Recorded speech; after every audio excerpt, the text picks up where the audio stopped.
데이터 마이닝 프로젝트 실조 발표를 시작하겠습니다. 조원은 2명으로 각각 프로젝트의 내적인 부분과 외적인 부분을 나눠서 진행하였습니다.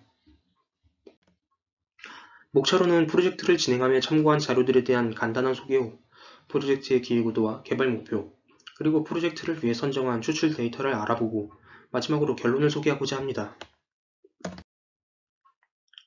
저희 프로젝트의 주제와 유사한 자료는 찾을 수 없었기 때문에 저희의 주장을 뒷받침할 수 있는 논리나 통계에 관련된 자료를 위주로 조사하였습니다. 또한 화면에 띄어진 자료 외에도 다양한 데이터들을 참고하였습니다. 화면에 나타난 표는 2019년과 2020년 총 관객수 및 매출액을 월별로 나타낸 자료입니다. 빨간색으로 표시된 곳은 각 연도의 총 매출액과 관객수로 1년 사이 매출액과 관객수가 4배 가까이 줄어든 것을 알 수 있습니다. 뿐만 아니라 영화산업에 대한 신규 투자 비용도 현저히 줄고 있습니다. 문화체육관광부에 따르면 1분기 모태펀드 영화 신규 투자가 지난해 225억 원보다 61.3% 감소한 87억 원으로 코로나19가 영화산업의 소비, 투자 위축을 심화시킨다고 볼 수 있습니다.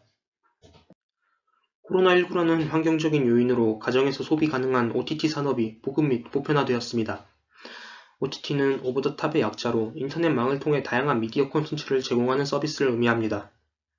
그중 특히 넷플릭스는 월간 사용자 수, MAU 기준 코로나 이전보다 사용자가 50% 증가했으며 젊은 층이 아닌 50, 60대의 신규 사용자 비율도 높아지면서 전 연령층이 이용하는 보편적인 미디어로 자리잡게 되었습니다. OTT 산업은 가정에서 언제든지 시청 콘텐츠를 제공받을 수 있고 365일 다양한 장르, 고품질의 영화를 기간과 관계없이 감상할 수 있다는 장점이 있습니다. 그러나 영화 산업은 전형적인 고위험 고수익 산업으로 코로나19의 영향으로 더더욱 성수기에 대형 영화를 개봉하려는 쏠림 현상이 발생합니다.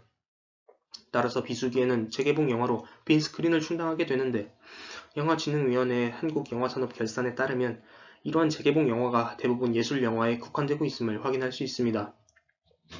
결국 영화산업은 성수기, 비수기 각각 비슷한 장르만을 제공하게 되며 이전과 달리 소비자의 흥미와 관심도가 떨어질 수 있다고 여겨집니다. 때문에 극장에서 집까지 연계되는 시청 콘텐츠를 제공하는 것, 소비자의 흥미를 지속적으로 유발해야 하는 것을 목표로 삼아야 한다고 생각합니다. 위의 표에 따르면 2020년의 재개봉 관객수가 이전 연도에 비해 대폭 증가한 시기가 있음을 확인할 수 있습니다.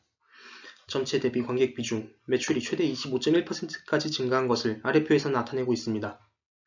코로나19 전후로 재개봉 영화에 대한 정책에 큰 변화는 없었으나 그럼에도 불구하고 영화 산업이 모든 부분에서 하향 곡선을 그리고 있는 동안 유일하게 상향 곡선을 그리고 있는 재개봉 영화에 대해 주목하지 않을 수 없었습니다.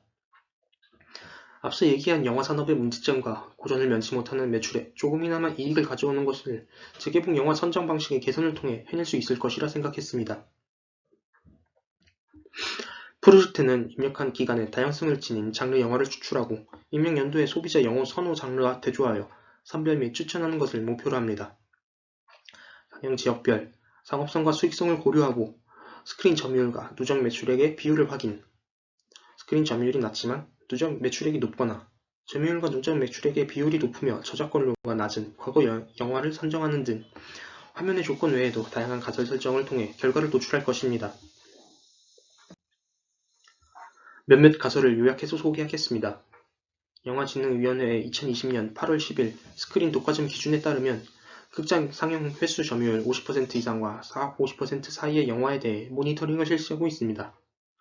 그러나 개정안 발의 전부터 대형 영화의 스크린 점유율은 20에서 30% 사이로 이루어지고 있기 때문에 해당 점유율의 대형 영화를 배제하고자 상영 점유율을 20% 이하의 영화만으로 선정하기로 했습니다. 그리고 비지정성적인 매출액이 나오는 경우도 제외하였습니다. 단순히 관객수만 올리기 위한 무료 티켓 배포도 1인당 가격이 떨어진 경우입니다. 또한 조조 할인과 같은 해당 시기에만 상영하는 영화를 고려하여 평균 티켓값을 적용하도록 하였습니다.